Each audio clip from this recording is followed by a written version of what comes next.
আজ প্রচণ্ড গরমে আমি আর অর্পিতা প্রথমে ভাবছিলাম এই গরমে কি খাই।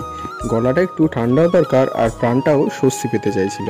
তো অনেক খোঁজাখুঁজির পরে কিন্তু এই ফালুদার দোকানটা আমরা রাস্তার পাশে পেয়ে যাই। আর এখানে এসে দেখো ফ্লেভার এখন চয়েস করা হচ্ছে কোন ফ্লেভারের আমরা কিন্তু ফালুদা খাবো। তো অনেক ভেবেচিন্তে আমরা কিন্তু একটা ম্যাঙ্গো ফ্লেভারের ফালুদা নিয়ে নিলাম।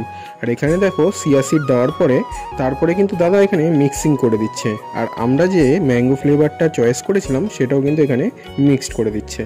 এরপরে কি কি দেবে সেগুলো কিন্তু আমার সম্পূর্ণই অজানা, তা তোমরা যদি কেউ জেনে থাকো অবশ্যই কিন্তু বলবে। এরপরে দেখো এখানে মিক্সিং হচ্ছে, মিক্সিং করে তারপরে কিন্তু এনার প্রসেসটা ঠিক শেষ হয়নি, তারপরে কিন্তু আরও অনেক রকম কিছু মিলিয়ে দিচ্ছে। এটা কি দিল আমি এখনও বুঝতে পারছি না। তো এটা দেওয়ার পরে তারপরে জাস্ট সুন্দর দেখানোর জন্য আরও কত রকম কিছু দিয়ে দিচ্ছে। পুরোটাই কমপ্লিট হয়ে যাওয়ার পরে তারপরে কিন্তু আমাদের হাতে দিয়ে দিল। আর আমরা জাস্ট হাতে নিয়েই জাস্ট ট্রাই করে দেখলাম, খুবই সুন্দর হয়েছিল।